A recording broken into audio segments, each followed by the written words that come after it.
welcome back. I am Leann Findley Maxwell with Panther City Partners. I'm a personal development coach focused on working with people navigating life's transitions. Remember, life is all about change. The only constant is change, but you don't have to go it alone. Today, I want to tell you a little bit more about myself and my transitions that I've navigated through. Last time, we spent some time talking about my transitions in my younger years, and now I want to spend a few minutes or a few moments of your time talking more about my transitions as an adult. So as an adult, an adult. What is an adult?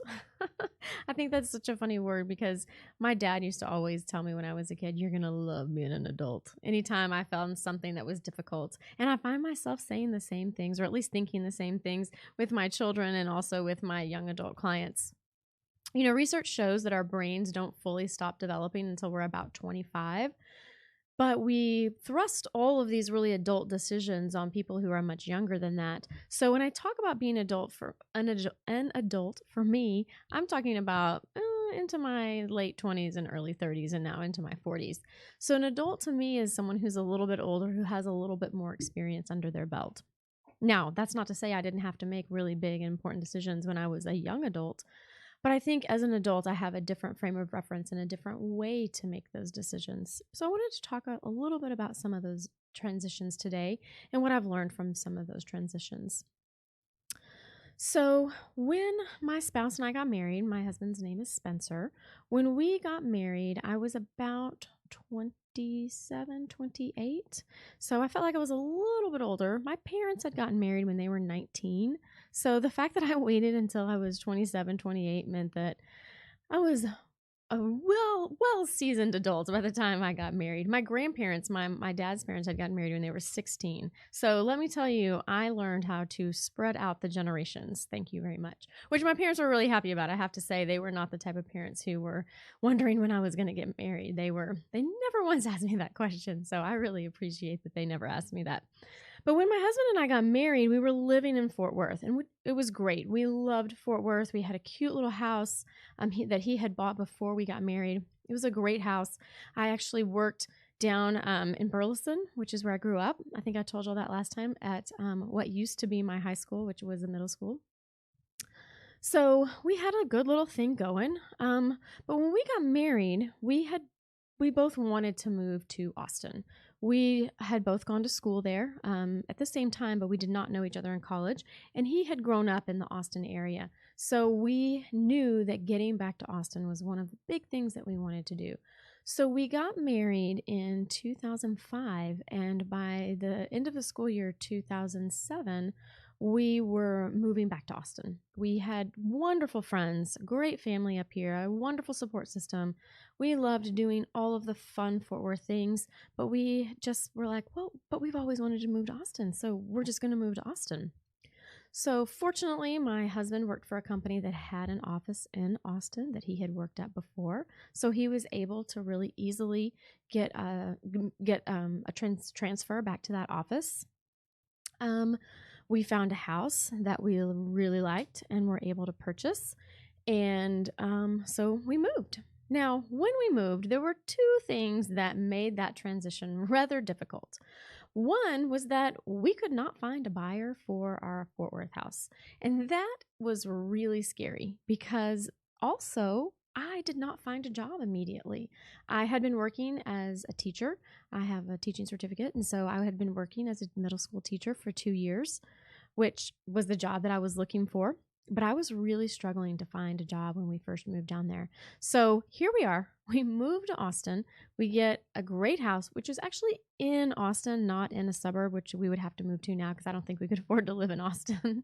We moved to Austin. We have one job between the two of us, but we have 2 houses between the two of us. And so there were many nights I remember falling asleep and praying to God that my husband would not die and leave me with 2 mortgages, because that was a really scary time for me because I needed a job. So my goal initially had been to get a teaching job because that's what I knew. That's what I had been doing. That was what my adult professional career was as a teacher. And so I applied in Austin, I applied in Round Rock, I applied in Del Valley, I applied in Pflugerville and in Hutto and all of these different places. And for whatever reason, it just wasn't catching. I don't know if I applied at the wrong time of the year, if I was not didn't have the right experience, or if I was applying for the wrong types of jobs, but it just was not happening. And so when I finally got the call, when I finally realized that here's what happened. I got really scared that I wasn't going to be able to find a job. And so I had to start looking at other places. I had to start broadening my job search. And this, I think, is something that happens to a lot of people in transitions is, there's that old adage that says if you keep trying the same things over and over again, expecting different results, that's the definition of insanity. And that's kind of what I was doing. I was trying the same thing over and over again with trying to find a teaching job, and I was expecting different results every time, and it just wasn't happening. So when I realized that I was going to have to do something different, I decided to start looking for other types of jobs. Now, my background was in education, so I knew that I would need to find some kind of job in education because that's what I was. I was an educator. I really was there to serve people, mostly my students and their parents. So I opened my job search up. I just broadened it, and I found a job working at UT. So at the University of Texas at Austin, I found an academic advising job, which was really a great job for me. So I worked with college students who were initially they were incoming freshmen into the Department of Engineering and helped them navigate school. And I don't know if you remember from my last podcast, but that's still a lot of what I do. I help people navigate college, not just the academics pieces of college, but also the life piece of college. So I found this awesome job, and I really liked it. I really liked it until it was summer, and I realized that I had to keep working. Now, that's trivial for a lot of you. A lot of you work full-time and you work year-round, and you're like, that's just really spoiled, Leann. And it is really spoiled, and I fully and readily admit that. But I grew up in a home of educators. My parents were both school teachers, and that was a lifestyle that I just had grown accustomed to. You work really, really incredibly hard for 9 months of the year, and then you usually pick up a part-time job over the summer, which is what my parents often did. So I was not equipped really to keep working this job year-round. I was not prepared for that. So that summer, I decided that I was going to try to find another job. And fortunately, I did. I found a teaching job in Round Rock, which was a great experience for me. The reason I tell you this story about transition is because I really had to know myself. I knew that working all summer long, as petty as that sounds and as spoiled as that sounds, was not going to work for me. So I had to figure out a way to make that work for me. Now, the other thing I had to do was I had to think about my energy around that because, I did work that whole summer and I didn't want to be there, but I had to be there. And so I got to choose how I showed up every day. I had to have the right energy every day that I went to work. And that can really make a big impact on your ability to navigate transition. Whether you are thrust into transition against your will or whether it is a choice that you made, your energy and how you approach and the attitude you have about that transition can really set the tone for how well or how smoothly that transition runs. So even though I was not particularly thrilled with having to work during the summer, especially during the times when there was no one on campus and I could not for the life of me figure out why I was still there, I had to have the right energy and the right attitude around that time. And that really helped that transition go more smoothly. Now, at that job, I made some great friends, one friend in particular who has been a good friend of mine ever since. And so I learned a lot and I gleaned a lot from that time at that job. But ultimately, I realized that wasn't at that time the right place for me. But I did learn during that time that having the right energy and right attitude about the transition can really help make or break how smoothly it goes. So we lived in Austin for several years. We moved from one house to another, and we were not saddled with two mortgages that second time. But we lived in Austin for a while, and then we decided that we wanted to start having children. And we started having children. We had our son when we lived in Austin. He's lovely. He's 10 now, so this was a while ago. And right after we had him, I went back to work. And I pretty quickly realized that working to take care of other people's children while I had my own child at daycare was really hard on me. I probably, looking back now, had some postpartum depression that was undiagnosed, and I didn't even realize that that's what was going on. But fortunately, that's a lot more common now, or it's more commonly talked about. I feel like a lot of women deal with postpartum depression, but it just wasn't as talked about back then.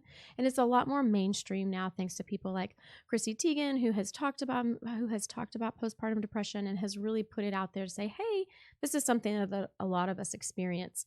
I don't know that for sure that that's what was going on, but looking back on it now, I think that that's probably a little bit of what was happening. But I had this really strong sense that I did not want to be working, that I wanted to be a stay-at-home mom.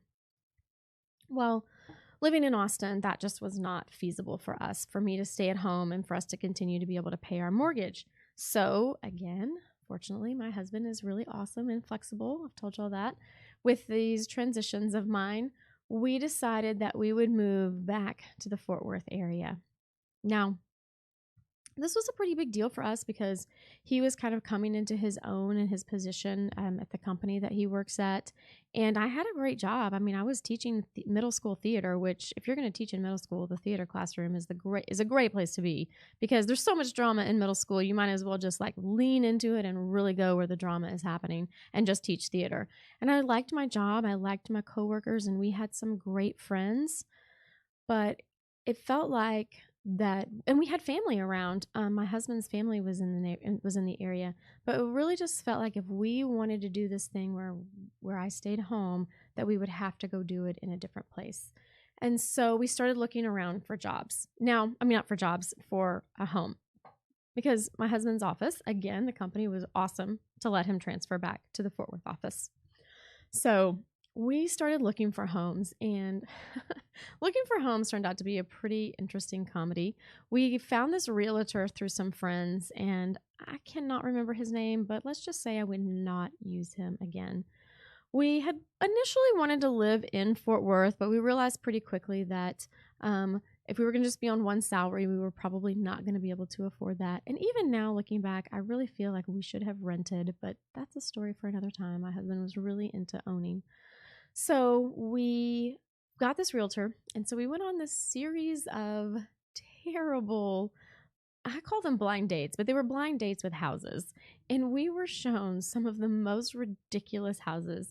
We had funny names for most of them. And one of the houses that we looked at, we called the Sleeping Man House, because we literally called the realtor and said, hey, we're coming. And our realtor talked to their realtor and told us the time to come visit. And we did. And we get to the house, we use the lockbox, we open the door, we walk in the house, and we're walking around and looking at the backyard and looking at the living room and the dining room. And then we go into the bedroom and we hear this sound and we see this movement. Oh my gosh, there was a man sleeping in that bed, and he just kind of rolls over like a big bear. And my husband and the realtor and I lit out of that house so fast because it was terrifying. We didn't know what he was going to do, if he even knew we were there. We also started looking. Our realtor just really was insistent that we look in these certain areas of town. And I was like, no, I'm not having it. Those are not the places I want to live. So I would just fall asleep in the back of the car and just sleep, because I was pregnant at the time with our second child. And I was like, this is not where I want to live. I don't even care. My husband was much nicer than I was. He would indulge the realtor a little bit, but I wasn't having it. So we did ultimately find a cute little house in Benbrook that we could afford. And we decided to transition back to Fort Worth, which was great. We have lots of family and friends up here, and they were really happy to see us come back. And I was going to start my new life as a stay-at-home mom. And so when we moved back, it was the beginning of the summer, and I would have been staying home anyway. So it wasn't that big a deal, and I only had one kid at the time. And so we stayed home. It was great. It was wonderful. And then in September, I had my second child, and she was wonderful. I have two kids, a boy and a girl, and they're lovely and also frustrating at the same time, as kids are. But I thought, I'm going to do this. So I really went all in on the stay-at-home mom thing. I was making all of our meals, every meal of every day. I was making all of them. At one point, we didn't have a dishwasher. So not only was I making 3 meals a day, but I was hand washing dishes for 3 meals a day, which after about a month of that, I told my husband, screw it. We have to buy a dishwasher because I'm not doing this anymore. I was breastfeeding. I was reading to my kids. We were using cloth diapers, and I was washing out diapers for my daughter and my son initially. So we've got 2 kids in cloth diapers, which if you don't know what that means a lot of poop is happening at our house. And so one day I was looking around our house and I started getting really frustrated and I couldn't figure out why. My husband came home and he was like, "Are you okay?" And I just looked at him and with all seriousness, I said, "You have to paint the walls of this house now. They are the same color as this baby poop." And so my husband immediately went out and got a can of paint, and every single night for the next 3 weeks, he would come home after work, strip down to his boxers, and paint the walls of that house because I just couldn't handle it. The walls really were that yucky color of baby poop. So sorry about that, but that's the truth. So during this time as a stay-at-home mom, I started taking on a lot of these roles and job descriptions at our house. Like I said, I was making all the food. I was washing all of the dishes. I was the primary caregiver of our 2 children. And about 18 months into this role as a parent, as a full-time stay-at-home parent, well, I guess it was about a year, I went back to work full-time. I was like, I cannot do this anymore. I cannot be a stay-at-home mom anymore. I love my children, but I want them to keep loving me and I want to keep loving them. So I'm going to have to go back to work. So during that time, I had gotten a master's in library science. So I was a certified school librarian. So I found a job as a high school librarian, which if you're going to teach, that's the very first place to be. The second best place is a middle school theater classroom. Awesome time. The first place to be is a high school library because you get to just read books and help people do research, which is what I love to do. But after about a year at that job, I thought, oh, this isn't right. I feel bad again. I'm sending my kids to daycare and I'm taking care of other people's kids. So you're going to see a pattern here of me not really knowing what I wanted to do when I grow up, which is not a question I ask people anymore. I do not ask people what they want to be when they grow up. I ask them, who do you want to be when you grow up? Because I found that I did not want to be a stay-at-home, full-time stay-at-home mom, but I also did not want to be a full-time working mom. And again, I know that I have a lot of privilege and we were at a place in our financially in our relationship that we could pull this off, but I decided to stay home again. So I went back to 3 meals a day, washing all the dishes, doing all the food, going to all the play dates, going to the park, doing all of it. And it was wonderful for about 3 months, the length of summer. At that point, we enrolled our kids in a 2-day-a-week camp. Not camp, a 2-day-a-week school, a little preschool, which was great. And then again, one day, my husband comes home and he says, "Oh my God, babe, are you okay? What's wrong?" And I say, "These kids have to go to school 5 days a week. I cannot handle this. I don't know what I was thinking. I cannot do this anymore." So on one salary, with 2 mortgages still, because we still have that house in Austin that we weren't able to sell, we go back to sending our kids to a little preschool for 5 days a week from 9 to 2.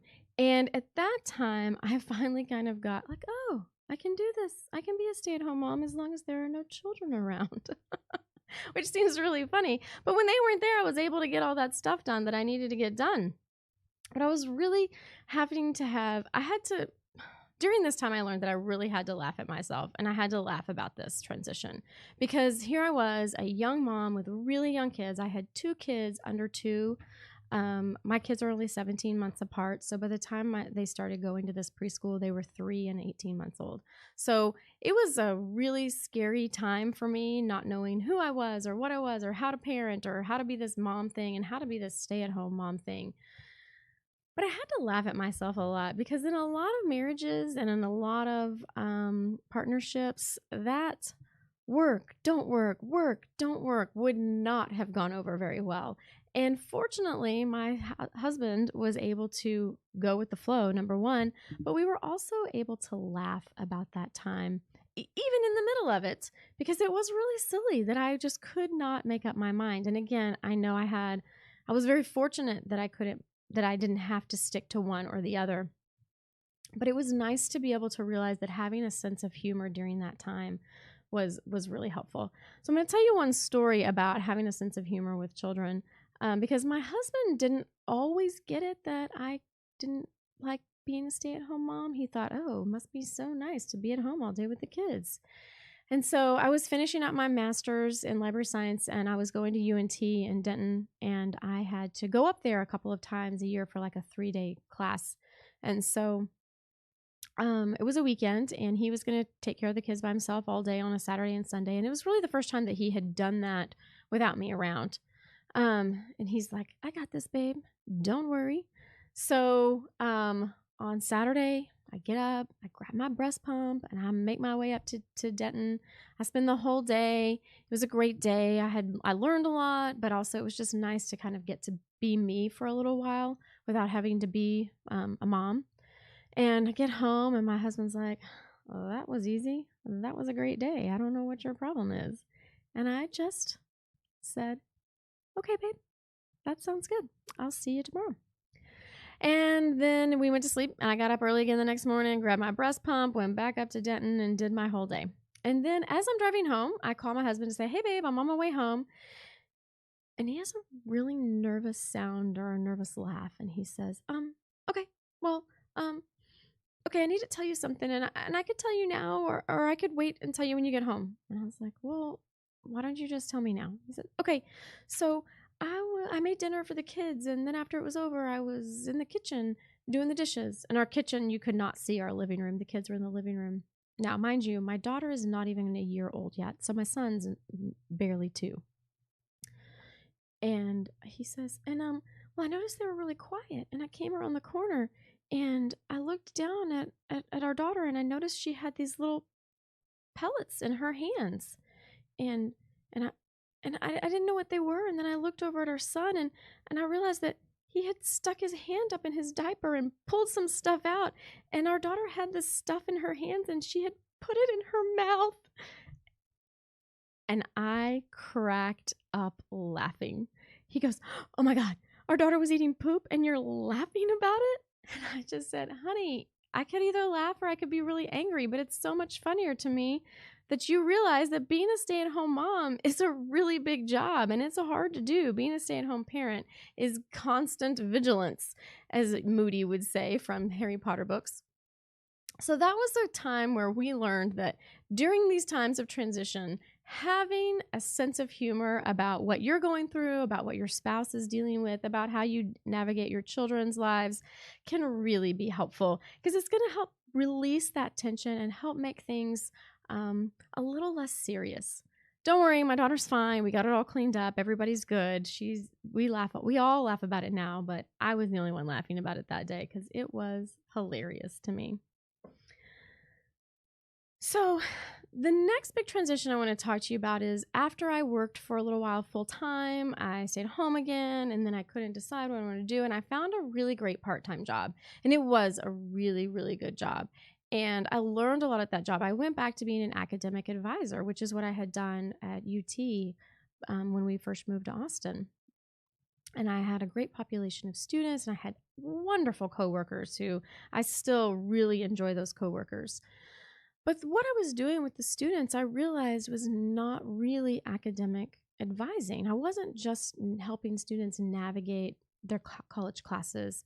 I had really transformed into this role of navigating school.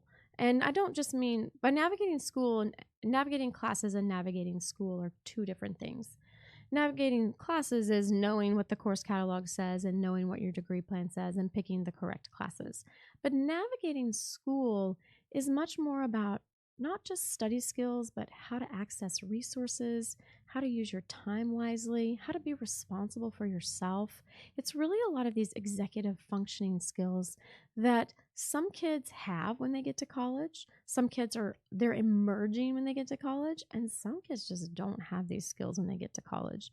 So I had started doing a lot of this role, and I realized that that's what I liked the best about my job. I mean, picking classes was great, but I mean, all the people in my office were really good at that.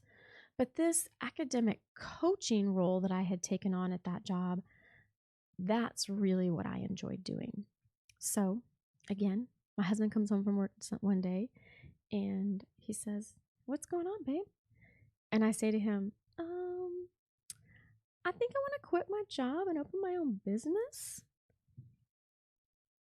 And there was a little bit of silence for a moment. And then he said, "That's a great idea. Let's do it."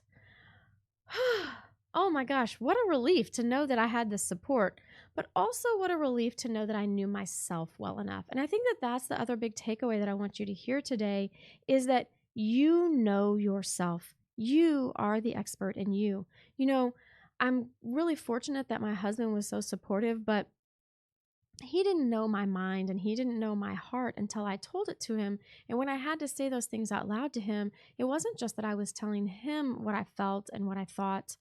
I was telling myself too, and I was really convincing myself that, hey, you know what you're doing here. Why don't you make a go of it?